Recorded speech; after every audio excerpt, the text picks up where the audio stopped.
시골에 홀로 사시는 아버님이 우울증 증세에 시달린다는 소식을 서울에 있는 아들이 들었습니다. 시골에 홀로 사시는 아버님에게 무슨 낙이 있겠습니까? 그러니 우울증이 올 수밖에 없죠. 그래서 아버님을 서울로 모셔다가 우울증 치료를 도와야 되겠다. 그래서 아버님을 서울에 모시고 온 겁니다. 그래서 아버님이 좋아하는 뭐든지 다 해드리는데 백방이 무약이라고 좋아하는 게 아무것도 없습니다.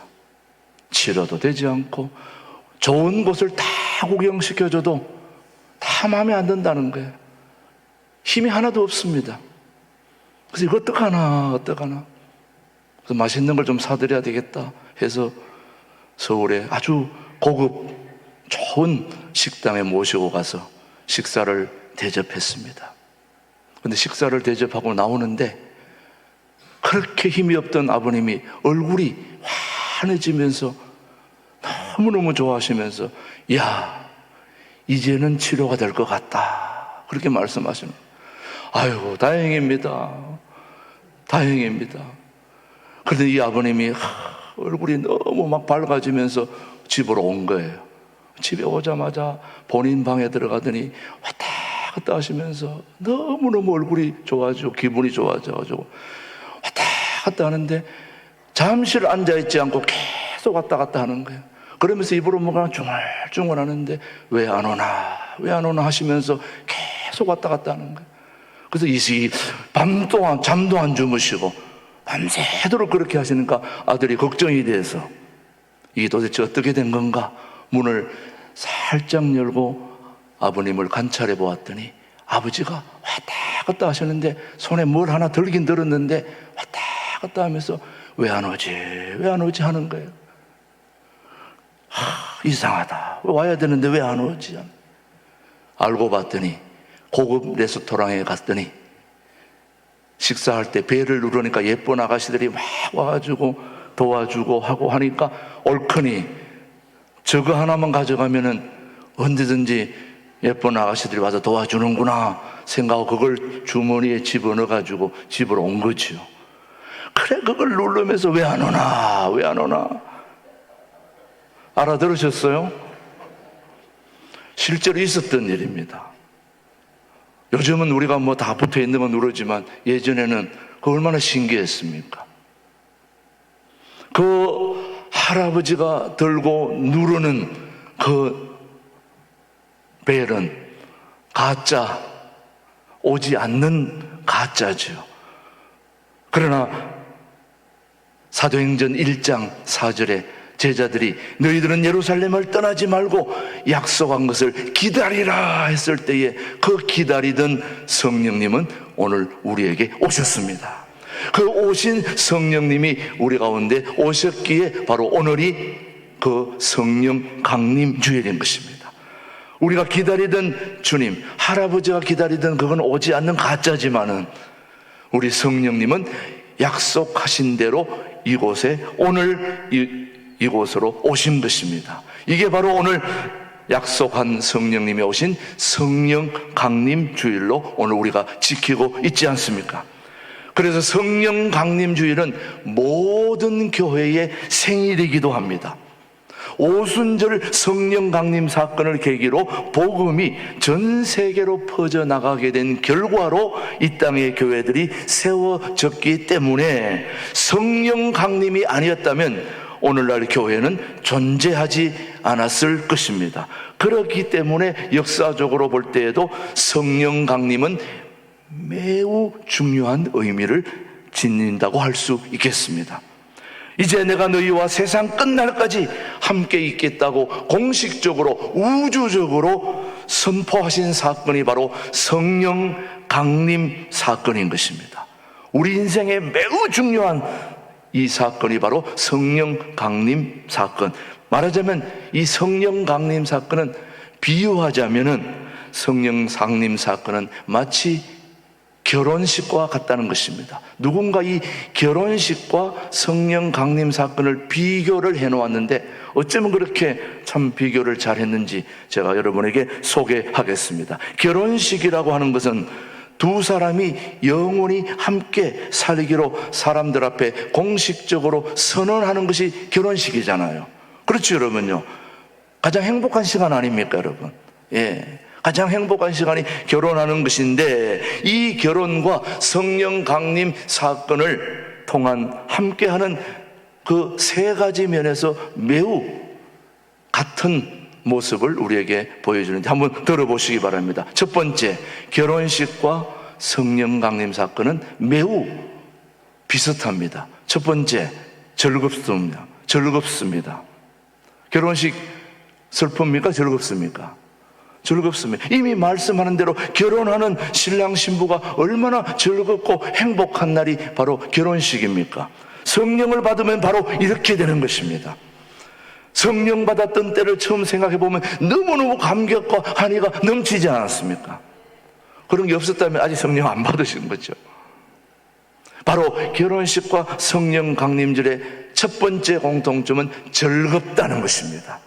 결혼식도 즐겁고 성령 받은 그날도 기쁘고 즐거운 것입니다. 두 번째, 늘 즐거우냐? 그렇지 않다는 겁니다. 두 번째로는 고통스럽다는 점입니다. 자, 결혼을 하고 얼마간의 시간이 지나면 뭐가 따라옵니까?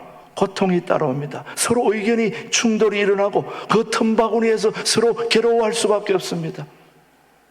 결혼 전에는 그렇게 착착 맞던 마음이 결혼하고 나면 하나도 맞는 게 없습니다. 서로 다릅니다. 충돌이 일어날 수밖에 없죠. 마찬가지로 성령을 받으면 처음에는 즐겁습니다. 그러나 점점 고통이 따라오게 됩니다. 왜? 육의 법과 성령의 법이 충돌을 일으키고 또 갈등하기 때문이죠. 성령이 오기 전까지는 마음대로 죄도 짓고 또 잘못도 하고 그렇게 죄에 대한 거부감이 없이 살았는데, 성령이 오시니까 성령을 받은 다음에는 죄를 사랑하는 마음과 성령의 법을 따르는 마음이 갈등을 일으키기 때문에 그 사이에서 고통을 하게 되는 거죠, 여러분. 그런 점에서 결혼한 것과 성령 강림 사건은 비슷합니까? 비슷하지 않습니까? 비슷하죠, 여러분. 예. 세 번째는 자기 희생과 말할 수 없는 인내가 필요하다는 겁니다. 자, 결혼한 사람 부부가 갈등 속에서 자기를 희생하고 인내하지 못하면 그 결혼 생활은 오래 갈 수가 없습니다. 정상적인 사고로는 평생 살기가 힘듭니다. 여러분 아시잖아요. 자기를 죽이고 끝까지 자기를 포기하지 않으면, 또 그렇게 주장하면 함께 못 사는 것입니다.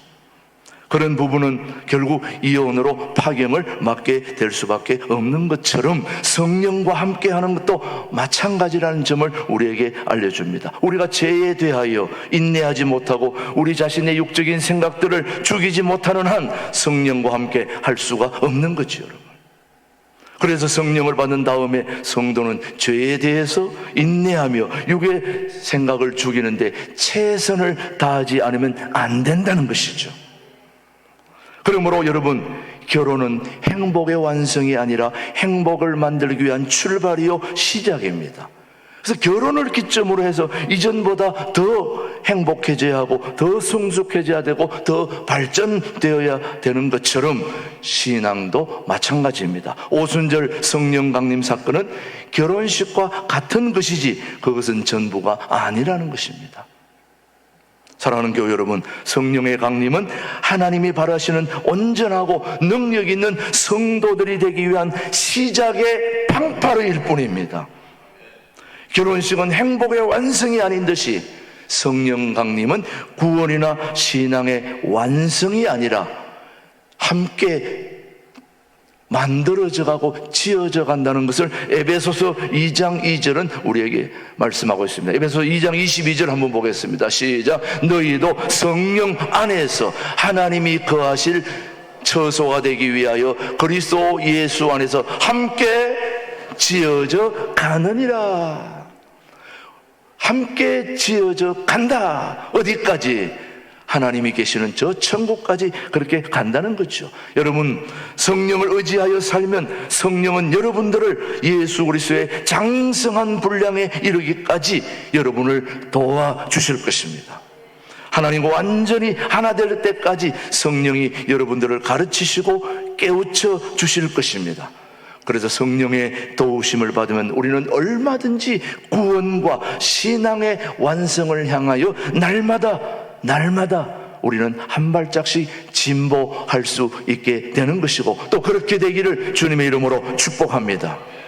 사랑하는 교회 여러분, 오늘 성령 강림 주일을 맞이해서 성령님이 우리 가운데 오시면 어떤 일이 일어날 것인가, 오늘 세 가지를 여러분이 기억하게 되기를 바랍니다. 성령 하나님이 오늘 우리 가운데 오시면 어떤 일이 일어날까? 첫 번째 어떤 일이 일어날까? 요한복음 16장 오늘 본문 13절 말씀입니다. 시작. 그러나 진리의 성령이 오시면 그가 너희를 모든 진리 가운데로 인도하시리니. 자, 진리의 성령이 우리 가운데 오시면은 우리를 어디로 인도한다고요? 진리 가운데로 인도하신다. 성령님이 오늘 우리 가운데 오시면 어떤 일이 일어나는가? 저와 여러분들을 진리 가운데로 인도하시는 것입니다. 여기서 진리는 누구입니까? 예수님입니다. 진리는 예수님입니다. 정말 그런지 요한복음 14장 6절 한번 보십시오. 시작. 예수께서 이르시되 내가 곧 길이요 진리요 생명이니 나로 말미암지 않고는 아버지께로 올 자가 없느니라. 진리가 누구입니까? 예수님이죠. 예수님이 길과 진리와 생명이 되신다. 그래서 성령이 오시면 제자들을 예수님께로 인도하신다는 말입니다. 한마디로 말하면 저와 여러분을 성령이 오시면 우리를 진리 가운데로, 다시 말하면 누구에게로요? 예수님께로 우리를 인도해 주신다는 말씀입니다. 성령이 오시면 예수님이 어떤 분인지 제자들이 깨닫도록 도와주신다는 거예요. 죄송하지만 저와 여러분들이 온전하게 예수님을 알게 될 방법은 한 가지밖에 없습니다. 성령님이 오셔야 우리가 예수님을 진정으로 알게 되는 겁니다. 정말 그런가? 2000년 전에 예수님을 그렇게 실제로 보고 3년 동안 따라다녔던 제자들도 예수님을 온전히 이해하지 못했습니다. 베드로나 제자들이 예수님을 그렇게 따라다니면서 함께 먹고 함께 전도하고 함께 지났지만은 예수님이 어떤 분인지를 제대로 이해하지 못했습니다. 예수님을 올바로 알지 못해서 예수님이 붙잡히시던 날 밤에 어리없게도 다 뿔뿔이 흩어지지 않았습니까? 베드로와 도마, 나다나엘, 세베대의 두 아들 야고보와 요한, 다른 두 제자들 7명이 다 고향으로 돌아가서 물고기 잡고 있지 않았습니까? 또 다른 두 제는 엠마오로 낙심해서 내려가지 않았습니까?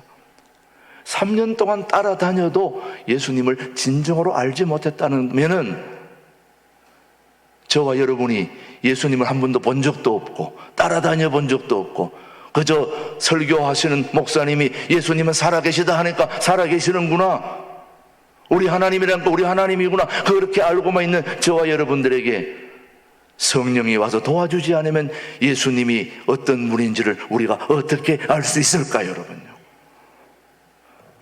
자, 제자들이 이런 신앙을 가지고 있었는데 예수님이 이것을 아시고 성령이 오셔서 예수님이 어떤 분인지 깨닫게 해 주시는 것이 바로 성령 강림 사건입니다, 여러분.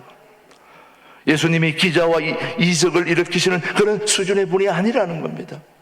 물론 우리 예수님이 죽은 자도 살리시고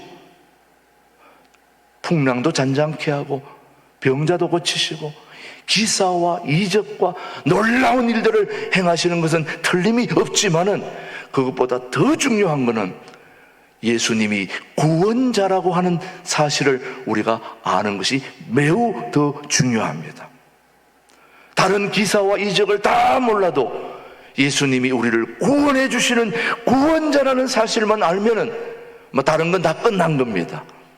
저와 여러분을 영원한 세계로, 사후의 세계를 보장해 주는 그런 구원자라는 사실이 매우 중요하다는 걸 우리는 알아야 됩니다, 여러분. 예수님이 진정한 여러분과 저를 구원해 주실 구원자이심을 누가 알게 해준다는 겁니까? 성령 하나님이 알게 해주신다는 겁니다. 그래서 성령이 오시면 어떤 일이 생기느냐? 바로 예수님이 나의 하나님이시고 영생을 보장해 주시는 구원자이심을 알게 해 주신다는 말씀입니다. 이거를 잊어버리면 절대 안 됩니다. 꼭 아셔야 됩니다. 예수님이 어떤 분이라고요? 구원자라는 사실. 누가 와서 알려준다고요? 성령 하나님이 도와주신다. 두 번째로, 그 성령 하나님이 우리에게 오시면 어떤 일이 생기는가? 요한복음 14장 26절입니다. 시작. 다시 시작. 보혜사 곧 아버지께서 내 이름으로 보내실 성령, 그가 너희에게 모든 것을 가르치고 내가 너희에게 말한 모든 것을 뭐하게? 생각나게 하시리라. 우리가 구원자인 예수님을 깜빡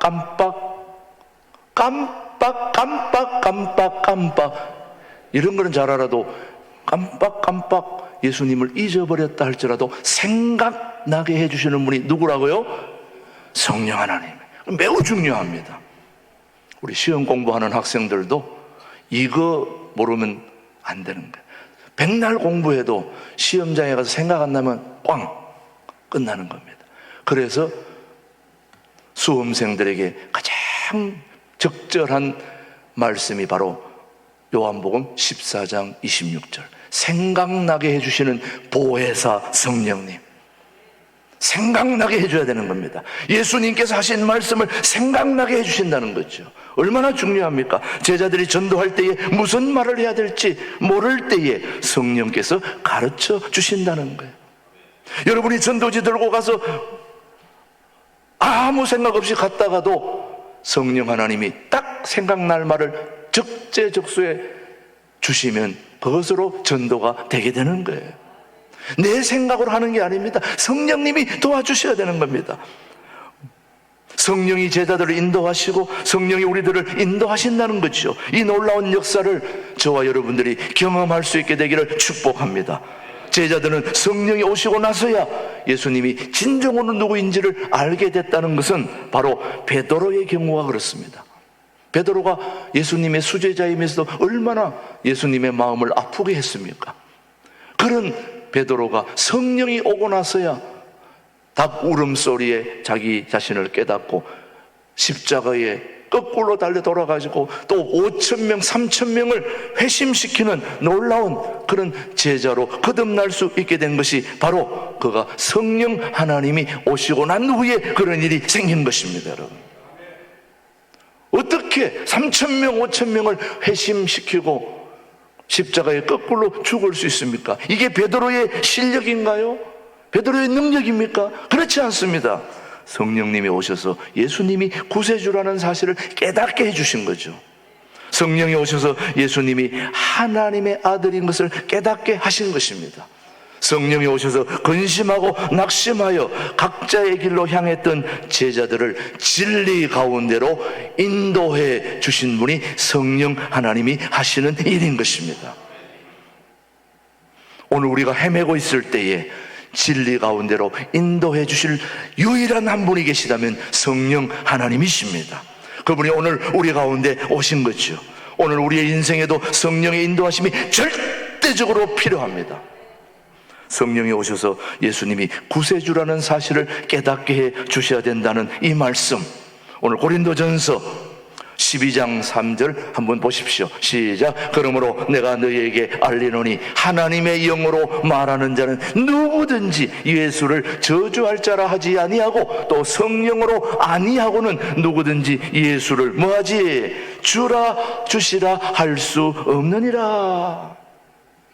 여러분이 인생의 주인을 고백할 수 있는 게 여러분의 힘이 아니라는 겁니다.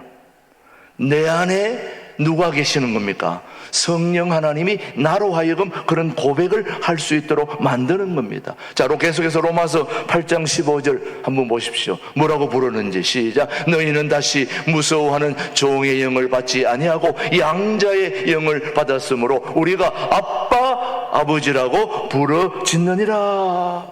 우리가 하나님을 아빠 아버지라고 부를 수 있는 게 그냥 되는 게 아니라는 겁니다. 예수님이 우리를 사랑해 주시지만 우리가 예수님을 부를 때에 주님이라고 고백하지 않습니까? 그런데 여러분이 하나님을 아버지라고 말하게 됩니까? 그런데 성령께서 여러분을 그렇게 말할 수 있도록 진리 가운데로 우리를 인도해 주셨다는 말씀이죠, 여러분. 우리 입에서 주님의 소리가 나온다는 게 반복해서 연습해서 나오는 게 아니라는 거죠, 여러분. 여러분 혹시 예수를 안 믿는 분에게 아바 아버지, 우리 주님을 반복해서 계속 시켜가지고 결정적으로 고백을 하게 만들면 할까요, 못할까요? 안 합니다. 안 합니다. 제가 장례식장이나 아니면 임종 예배 때 갈 때 꼭 마지막 죽음을 앞둔 자에게는 회심을 시켜야 되니까 인생의 주인이신 예수님을 내 인생의 주인으로 고백하셔야 됩니다. 그러니까 제가 하는 말에 따라서 아멘만 하시면 됩니다. 아멘. 내 인생의 주인으로 예수님을 우리 구주로 모시겠습니까? 고백하시겠습니까? 아멘. 아멘. 떼질 않아 입을. 어떤 분은 아멘 아멘 하는데 어떤 분은 입을 떼질 않아요. 아자를 내지를 못해요. 그분이 아멘을 몰라서 안 하는 게 아닙니다. 이게 참 희한해요. 여러분, 우리가 아바 아버지 주님 이름을 연습해서 되는 게 아닙니다. 이 고백은 철저하게 성령님이 인도해 주셔야 되는 겁니다. 내 속에 성령님이 계셔야 되는 거예요. 네. 우리 불교에서 우리 기독교로 우리 신광두레교로 개종한 우리 이맹숙 교우님 고백하시지 않습니까? 아멘으로 고백하시지 않았습니까? 예, 그렇게 되는 겁니다. 이게 성령 하나님이 함께 하지 않으면 절대로 될 수가 없는 것입니다. 그러므로 우리 안에 계신 성령 하나님이 우리로 하여금 주님을 아바 아버지로 내 인생의 주인으로 고백할 수 있다는 것은 엄청난 축복입니다. 진리의 성령님이 오셔서 우리를 도와주신 것입니다. 감사해야 돼요. 세 번째, 성령이 오시면 어떤 일이 일어나는가? 우리를 첫 번째는 뭐 가운데로 인도한다고요? 진리 가운데로. 그리고 뭐 하게 난다고요? 생각나게 해주신다고. 또 진리의 성령이 오시면 세 번째, 장래일을 말한다는데 요한복음 16장 오늘 본문 말씀을 다시 한번 보십시다. 시작. 그러나 진리의 성령이 오시면 그가 너희를 모든 진리 가운데로 인도하시리니 그가 스스로 말하지 않고 오직 들은 것을 말하며 장래일을 너희에게 알리시리라. 장래일을 뭐 한다고요? 알려주신다. 장래일을 알려주신다. 기가 막힌 말씀입니다. 저와 여러분의 장래, 미래를 어떻게 우리가 알 수 있습니까? 그걸 우리 주님이 알려주신다는 말씀입니다. 귀한 분 아니겠습니까? 장래일은 앞으로 다가오는 일을 흔히 말하면 예언이라고 말하는 거죠. 요엘서 2장 28절 한번 보겠습니다. 계속해서 시작. 그 후에 내가 내 영을 만민에게 부어주리니 너희 자녀들이 장래일을 말할 것이며 너희 늙은이는 꿈을 꾸며 너희 젊은이는 이상을 볼 것이며. 성령이 오시면 앞으로 다가오는 일들을 예언하게 된다는 것입니다. 성경은 우리에게 말합니다. 예언은 하나님의 역사관을 말하는 것입니다. 우리는 예언하면은 마치 미아리의 점쟁이가 앞에 우리의 사업이 잘 될 건지 우리 자녀가 시험이 될 건지 이런 예언을 생각합니다만은 성경의 예언은 그런 게 아니라 하나님의 역사관을 말하는 겁니다. 하나님의 역사가 앞으로 어떻게 펼쳐질 것인지 하나님의 뜻대로 역사가 진행될 것이라는 걸 말해주는 것이 바로 예언입니다. 그러니까 예언은 예수님과 관련된 것을 말하는 게 예언입니다. 한번 물어볼게요. 예수님은 예언은 누구와 관련되어 있다고요? 자, 예수님과 관련되어 있다고 말했는데도 또 잘 모르시잖아요. 자, 예언은 누구하고 관련되어 있다고요? 예수님과 관련되어 있다. 여러분, 예언은 다른 것 생각하지 마셔야 됩니다.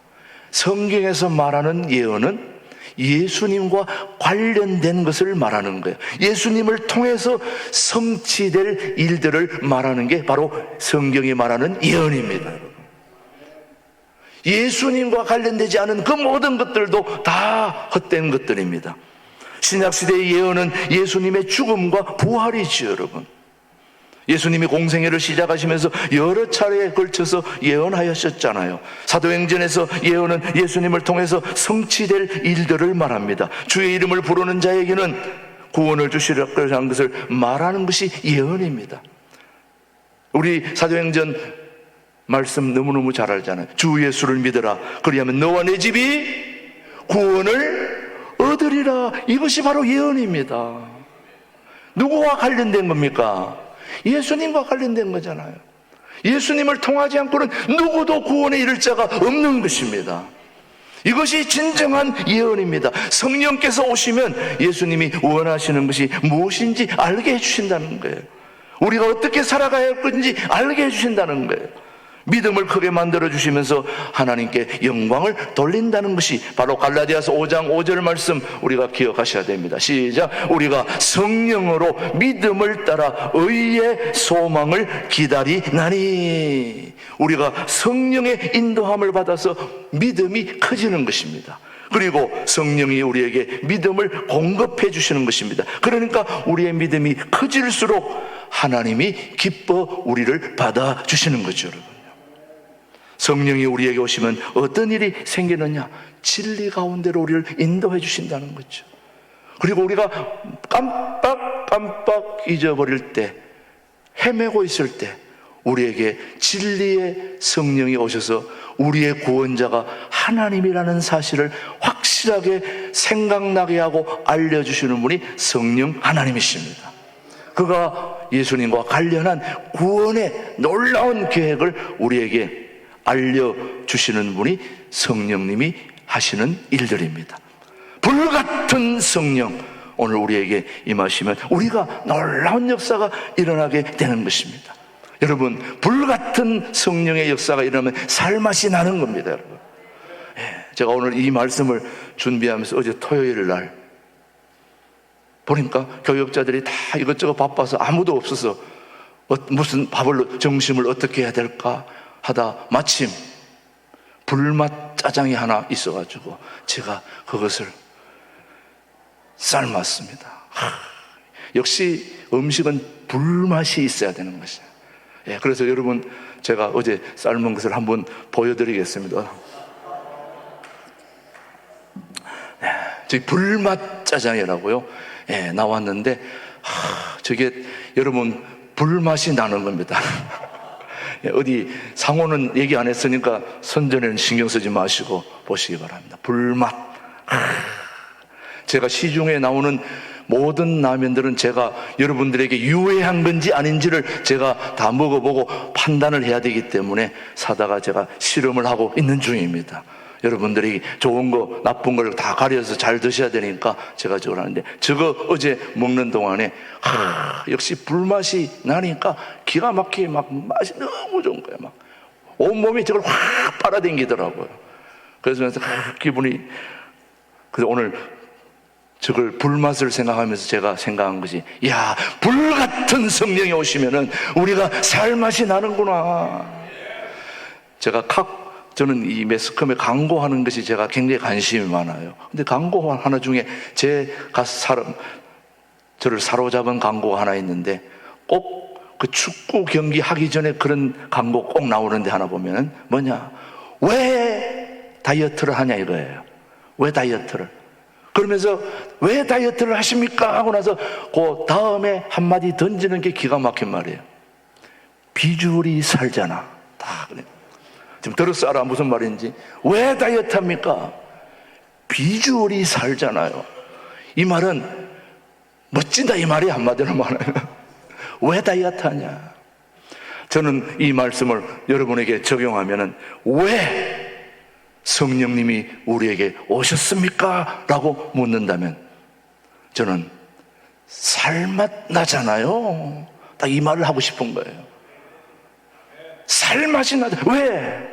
진리가 우리 인도하시고 모르는 것을 생각나게 하시고 내가 구원받았다는 사실을 알게 해주시고 장래일을 환하게 비춰주시는 그 성령님 오시면 살맛 나는 거 아닙니까, 여러분? 자, 제가 여러분에게 성령님이 왜 오셔야 됩니까? 하면 여러분은 손을 가지고 살맛 나잖아요, 이렇게 한번 해보는 거예요. 자, 지금부터 한번 저 이런 거 좋아하지 않습니다만은 여러분의 기억을 돕기 위해서 하겠습니다. 왜 성령님이 오셔야 됩니까?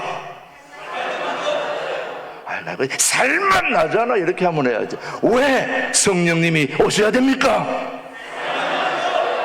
그렇게 되기를 바랍니다. 기도하겠습니다. 하나님 아버지, 성령이 오셔서 우리에게 엄청난 일을 하시는 것을 깨닫게 해 주셔서 감사합니다. 성령께서 우리에게 하실 때마다 순종하며 기쁨으로 나아가도록 성령 하나님 우리 가운데 인도하시고 역사하여 주시기를 간절히 바랍니다. 하나님 아버지, 우리 신광들에게는 성령 하나님이 함께 하시는 줄 믿습니다. 어려움 가운데서도 우리 모든 성도들이 주님 앞에 나와서 아름답게 하나님 아버지 성령 하나님의 도우심으로 살맛 나는 그런 신앙생활이 이어질 수 있도록 우리 하나님이 도와주시고 인도하시고 역사하여 주시기를 간절히 부탁드립니다. 하나님 아버지, 오늘 성령 강림 주일에 진리의 성령이 우리 가운데 오셔서 진리를 알게 하시고 깨닫게 하시고 장래일을 아버지를 알려주는 놀라운 성령 하나님의 그 엄청난 은혜를 경험하고 또 체험하는 복된 성령 강림 주일로 함께 해주시기를 예수님의 이름으로 기도드립니다. 아멘.